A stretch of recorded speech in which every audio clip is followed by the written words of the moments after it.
উপজেলা স্বাস্থ্য কমপ্লেক্সের তৃতীয় শ্রেণীর কর্মচারী ফরিদ। বর্তমানে বেতন 26,590 টাকা, কিন্তু সম্পত্তির তালিকা দেখলে চোখ কপালে ওঠার জোগাড়। 5টি ফ্ল্যাট, 2টি জমি, বেসরকারি বিশ্ববিদ্যালয়, সন্তানের পড়াশোনা, এমনকি মসজিদের অনুদানের টাকাও নয়ছয় করার অভিযোগ রয়েছে তার বিরুদ্ধে।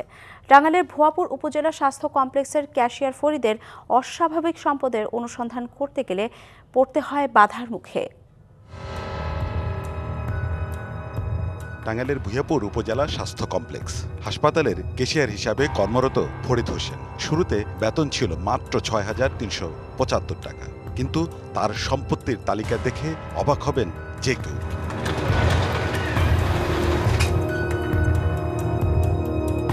ফরিদের পাহাড় সম সম্পদের মধ্যে রয়েছে 5টি ফ্ল্যাট।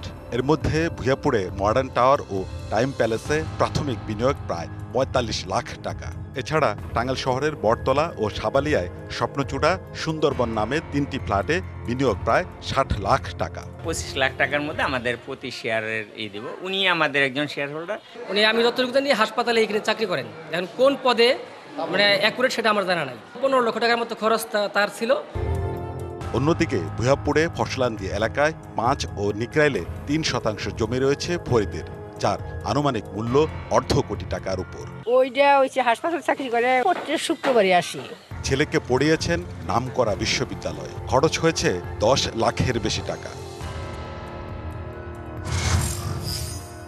অভিযোগ রয়েছে চিকিৎসকদের আবাসন বরাদ্দ থেকে কমিশন ও ডেপুটেশনে থাকাদের বেতন উত্তোলন থেকে ঘুষ গ্রহণ, বাদ যায়নি রোগীদের খাবার, মেডিকেল টেস্ট, টেন্ডার ও নিয়োগ বাণিজ্যের কমিশন। সরকারের খরচ ঠিকই হয়, পাবলিকটা পাইতেছে না। 2021 সাল থেকে দায়িত্ব আছি, তো এই পর্যন্ত কোনো কিছু মেরামত হয় নাই। এই ভাঙাচোরা দিয়ে আমি গুছাইয়ে চলতেছি।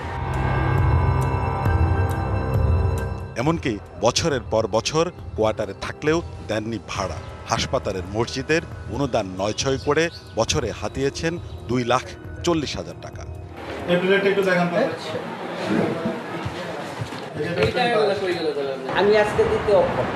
মসজিদের তথ্য সংগ্রহের সময়ে কৌশলে সটকে পড়েন ফরিদ। এরপর আর তাকে ক্যামেরার সামনে মুখোমুখি করা যায়নি, উল্টো পড়তে হয়েছে তার দুর্নীতির সিন্ডিকেটদের তোপের মুখে। ফরিদের দুর্নীতি নিয়ে অফিস প্রধান কথা বলতে নারাজ, ছুটিতে আছেন বলে তার পক্ষে গাইলেন সাফাই। পৈতৃক সম্পত্তি যদি প্রচুর পরিমাণে থাকে তাহলে তো থাকতে পারে, যতটুকু আমি জানি, যতটুকু দেখি, সে সঠিক কাজ করার চেষ্টা করে। উনি গত সপ্তাহে ছুটি নিয়েছেন 3 দিনের, তারপরে অসুস্থ, ফোন দিয়েছিলেন যে স্যার আমি অসুস্থ, ডাক্তার দেখাবো। কালার এক্সপার্ট, জর্জ স্যাপ এবং মাইল্ড অন হ্যান্ডস টেকনোলজি সমৃদ্ধ অরিক্স ক্রিস্টাল ওয়াশ। আপনার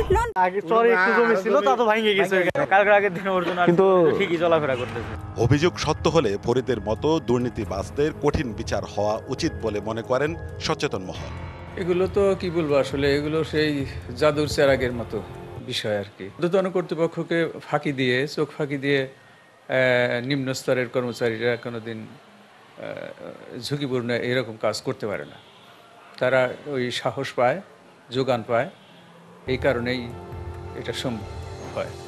একজন তৃতীয় শ্রেণীর কর্মচারীর যেখানে অস্বাভাবিক সম্পদ আর দুর্নীতির অভিযোগ, সেখানে স্বাস্থ্যসেবা খাতের রাঘব বোয়ালদের অবস্থা কি? এমন প্রশ্ন সাধারণ মানুষের। Sohel Talukdar, DBC news, Tangail.